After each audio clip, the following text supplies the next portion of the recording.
number 188, the miracle of the servant's ear.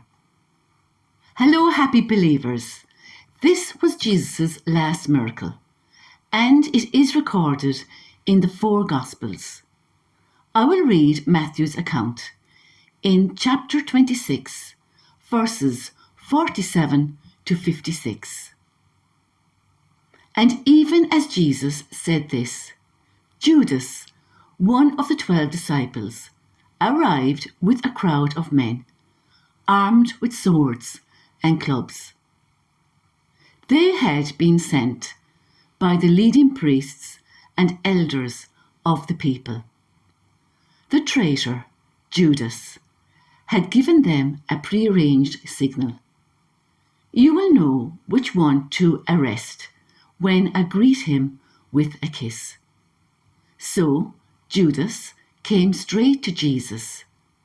Greetings, Rabbi, he explained, and gave him the kiss. Jesus said, My friend, go ahead and do what you have come for. Then the others grabbed Jesus and arrested him. But one of the men with Jesus pulled out his sword and struck the high priest's slave, slashing off his ear. Put away your sword, Jesus told him. Those who use the sword will die by the sword.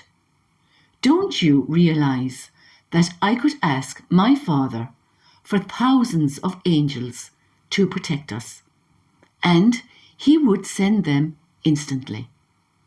But if I did, how would the scriptures be fulfilled that describe what must happen now? Then Jesus said to the crowd, Am I some dangerous revolutionary that you come with swords and clubs to arrest me?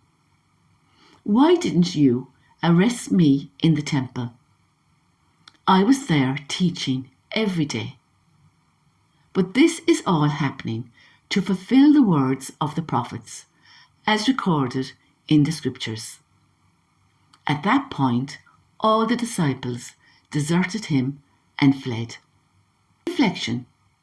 Here we see Jesus being betrayed by his friend Judas with a kiss. Judas had premeditated his betrayal. Judas greeted Jesus with a sign of affection, which was used as a signal in his betrayal, so they would know who to arrest. Jesus offered no resistance. In Luke chapter 22, verses 49 to 51, we see the disciples' reaction.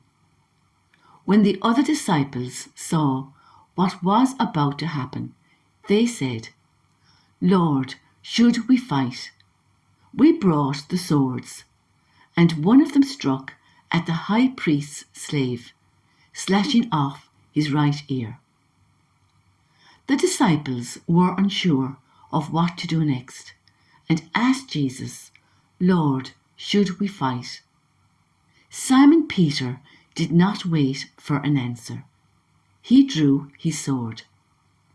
John chapter 18, verses 8 to 11 says, I told you that I am he, Jesus said, and since I am the one you want, let these others go. He did this to fulfill his own statement. I did not lose a single one of those you have given me. Then Simon Peter drew a sword and slashed off the right ear of Malchus, the high priest's slave. But Jesus said to Peter, Put your sword back into its sheath. Shall I not drink from the cup of suffering the Father has given me? But Jesus said, No more of this. And he touched the man's ear and healed him. Violence was not Jesus' way. He showed mercy and love to the slave and healed him. Those who live by the sword will die by the sword. Matthew chapter 26, verse 52. What goes around comes around. Violence breeds violence. Jesus shows us by example that violence, aggression, and any destructive behaviour is not his way. Jesus knew in advance how all this was going to come to pass and was willingly stepping in to God's plan for our salvation. All that happened here was foretold in the Old Testament and the New Testament. There was also a way out for Jesus, as he said, I could ask my Father for thousands of angels to protect us, and he would send them instantly. But if I did, how would the scriptures be fulfilled that describe what must happen now?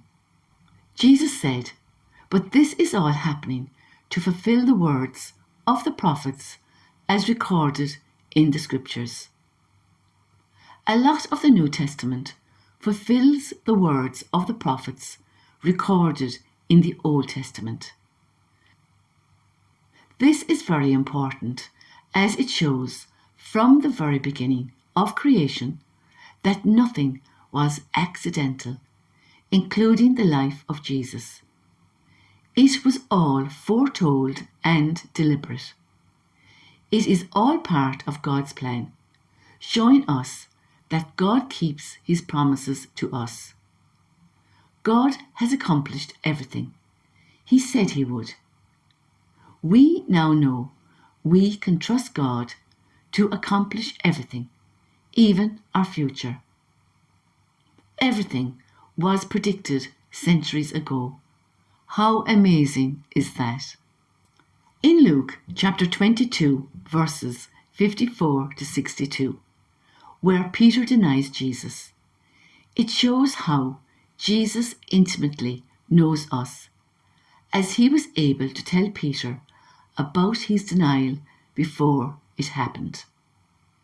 Equally, Jesus knows everything about us. Jesus replied, I tell you the truth, Peter, this very night, before the rooster crows, you will deny 3 times that you even know me. Matthew chapter 26, verse 24. And Peter did. That is exactly what happened. God knows us so well. Please like, subscribe and share so we can all live our wonderful Catholic faith together in all its richness. Next painting, very, very soon. Watch this space. Until then, remember, read your Bible.